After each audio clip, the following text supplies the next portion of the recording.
20 वर्षों से आमेर का मतदाता, आमेर का कार्यकर्ता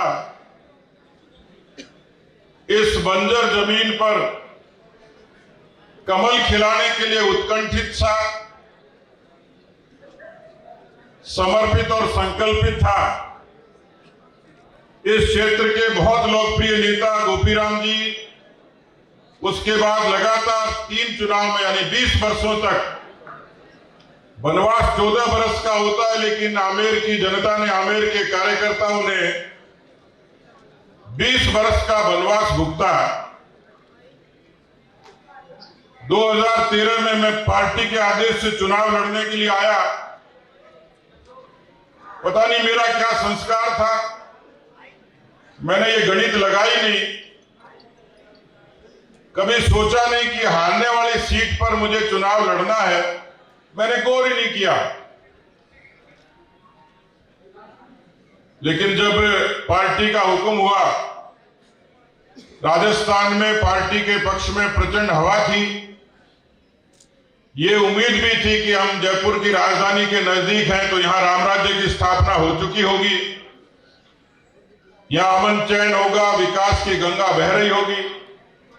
मैंने उसी उत्साह में हां भरी, चुनाव लड़ने के लिए आया और जब धरातल पर आया तो पता लगा कि शहरों की चमक दमक के मुकाबले शहर की नाक के नीचे इस विधानसभा क्षेत्र का कोई धनी धोरी नहीं है। हम बहुत आत्मविश्वास और इरादे के साथ में जीत के उद्देश्य से निकले, लेकिन कई बार ऐसा होता है, आपकी सोच, आपकी कल्पनाएं, आपका लक्ष्य, आपका समर्पण परिस्थितियों का, भाग्य का भी मोहताज होता है। मुझे अच्छे तरीके से ध्यान है, 2013 का 8 दिसंबर मुझे अच्छे तरीके से याद है। हम 329 वोटों से ये चुनाव हार चुके थे। क्षेत्र में भी निराशा थी, कार्यकर्ताओं के मन में भी और मेरे खुद के भी। मुझे निर्णय करना था कि पार्टी के आदेश को तो पूरा किया, लेकिन मेरे भविष्य की दिशा क्या होगी। मुझे 9 दिसंबर को कुछ लोग मिलने के लिए आए। मुझे तय करना था कि मुझे आगे चुनाव की राजनीति में कायम होना है, पार्टी का आदेश मानना है और जिस क्षेत्र में विकास की इतनी बड़ी डिमांड है उसको पूरा करना है। मैं अपना स्वार्थ तो पूरा कर सकता था पार्टी से कभी राज्यसभा की या किसी पद की डिमांड करके, लेकिन मेरे दरवाजे पर हारने के बाद जो पहला शख्स आया उसने मुझे भावुक कर दिया। उसने कहा कि आप तो चले जाओगे लेकिन हम फिर वैसे के वैसे रह जाएंगे।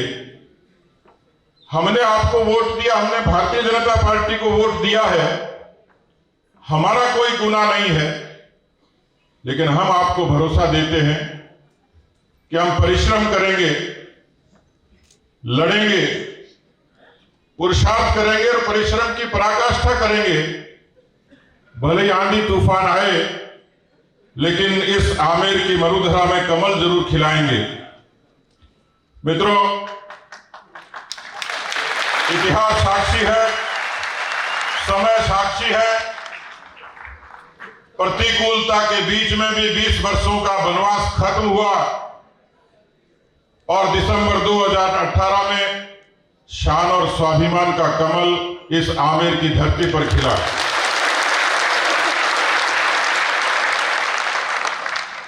इस कमल को खिलाने में 2 शक्तियों का बड़ा योगदान था।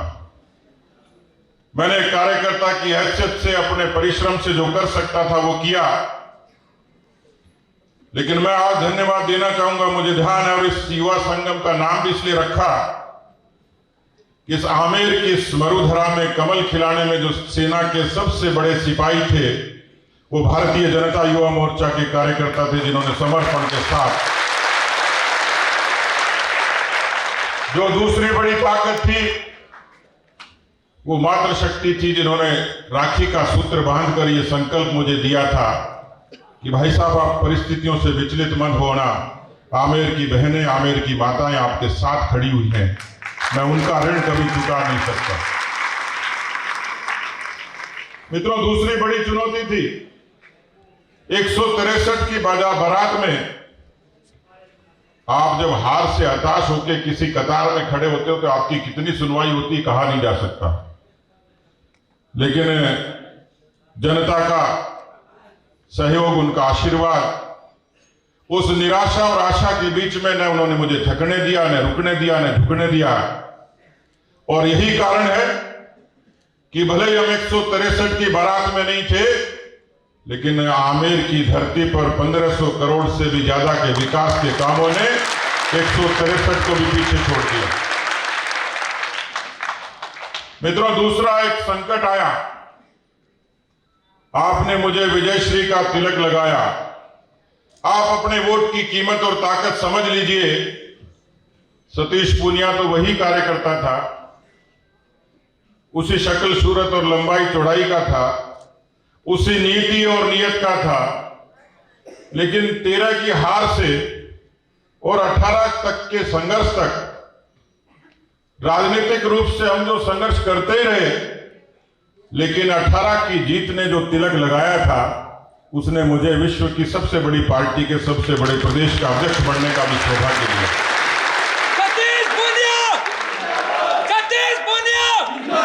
सतीश पूनिया! सतीश पूनिया! बीजेपी! बीजेपी! मित्रों, दूसरा संकट कोरोना के रूप में आया और मेरे को लगता है कोई बचा नहीं होगा, पर कोरोना ने जीवन में किसी की सबसे ज्यादा परीक्षा ली, वो था आमेर का विधायक, आपका विधायक। जब नेता ये कहते थे कि कोई भूखा न सोए, सेवा करो, और ये सारी मीटिंग वर्चुअल होती थी। ये सारी मीटिंग्स लैपटॉप की या आईपैड की स्क्रीन पे ही होती थी। तो मैं कई बार सोचता था कि वर्चुअल तरीके से न कोई रोटी खिला सकता, न सेवा कर सकता। आपका विधायक, आमेर का विधायक पहला शख्स था जो उस कोरोना की तीव्रता के बीच में सवाई मानसिंह से लेकर जालसू की पीएचसी तक लोगों के सुख दुख के लिए खड़ा था।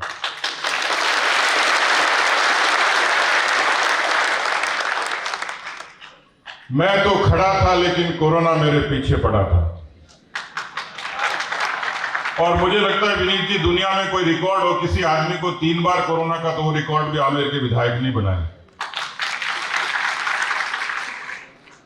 लेकिन मैंने कोशिश की सहयोग किचन के जरिए, स्वास्थ्य सेवाओं को सुदृढ़ करने के जरिए, और इसलिए किसी के लिए यहां जो लोग बैठे उनको तो पता है, लेकिन पत्रकार मित्रों के लिए मिसाल हो सकती है कि आज जालसू की सीएचसी राजस्थान की सबसे उन्नत सीएचसी है, जहां वेंटिलेटर और एम्बुलेंस की भी व्यवस्था है।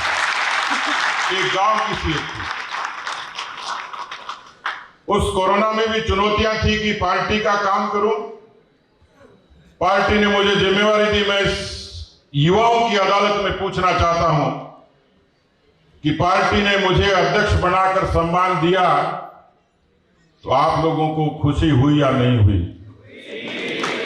आपको मान मिला कि नहीं मिला? मित्रों, लेकिन मेरी बड़ी परीक्षा थी। मैं पार्टी के उस निर्देश को पूरा करके राजस्थान की जनता की आकांक्षाओं को पूरा करूं, पार्टी की आकांक्षाओं को पूरा करूं। लेकिन यह काम चुनौती से कम नहीं था।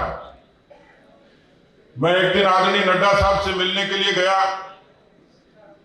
उनके बाहर बैठा हुआ था, बारी का इंतजार कर रहा था कि दरवाजा खुलेगा, मुझे जाकर मिलना है। इतने में मेरा टेलीफोन बजता है। जो भी भाई मुझे फोन कर रहा था मेरे इस आमेर परिवार का, तो मैंने कहा कि मैं राष्ट्रीय अध्यक्ष जी के पास हूं, थोड़ी देर में फोन करता हूं। तो बोले कोई राष्ट्रीय अध्यक्ष नहीं, मैं ही हूं और मेरी बात पहले सुननी पड़ेगी। तो मैंने कहा चल भाई सुना। तो मैंने कहा क्या काम है? बोले खेल के मैदान में 2 बकरियां घुस गई। मेरी निगाह नड्डा जी के दफ्तर की तरफ थी। तो मैंने कहा क्या करूं? बोले मुझे क्या पता क्या करो, आपको वोट दिया, एमएलए बना दिया, आप जानो, आपका काम जानो। तो मैंने कहा क्या करना है? तो बोले बकरियों को मैदान से बाहर निकालना है। तो मैंने कहा ये काम तो तू भी कर सकता। बोले मेरे से मान नहीं रही। तो मैंने कहा बकरी चरा रहा उसको बोल दे। बोले वो भी नहीं मान रहा, लठ लेके खड़ा ही है, बोले यहीं चराऊंगा। ये जद्दोजहद चल रही थी, मेरी धड़कन बढ़ी हुई थी। मैं नड्डा जी की कमरे की तरफ देख रहा था, कब घंटी बजे, कब नंबर आ जाए। उधर से जो मेरा प्रिय मतदाता, मेरा भाग्य विधाता, मैंने चंदवाजी थाने में फोन किया, 2 सिपाही भेजे, बकरियों को निकलवाया। उसके बाद मैं नड्डा जी से मिला।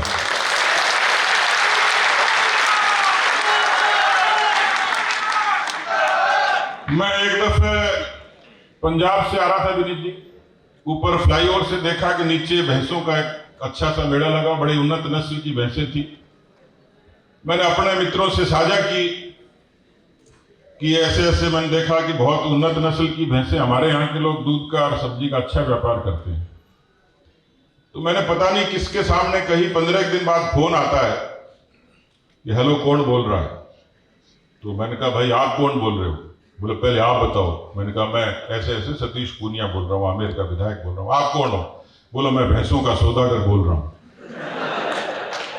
मैंने कहा मुझे न भैंस खरीदनी भाई साहब, न बेचनी, आप मुझे क्यों फोन कर रहे हो? बोले मैं थोड़ी कर रहा हूँ, ये आपका आदमी करवा रहा है। मैंने कहा मेरा आदमी कौन? बोले देख लो ये। मैंने कहा बोलो सीताराम जी। कैसे? बोले भाई साहब अंडा भैंस लेबान आया था, रेट वेट तय होगी। मैं अनखई कि भाई थोड़ी कम कर दे, तो मान रहे हो को नहीं? तो मैं कह लो हमारा MLA साहब से बात कर।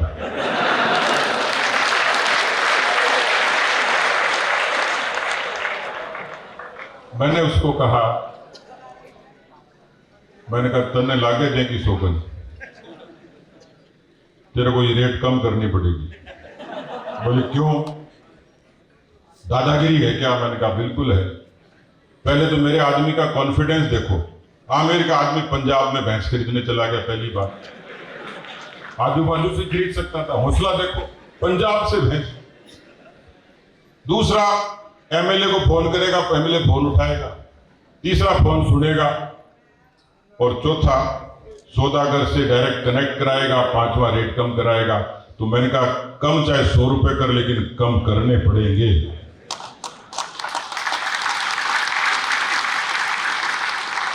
उसने कहा भाई साहब ये ऐसी बात है तो चलो मैं 5000 रुपए कम कर देता हूं।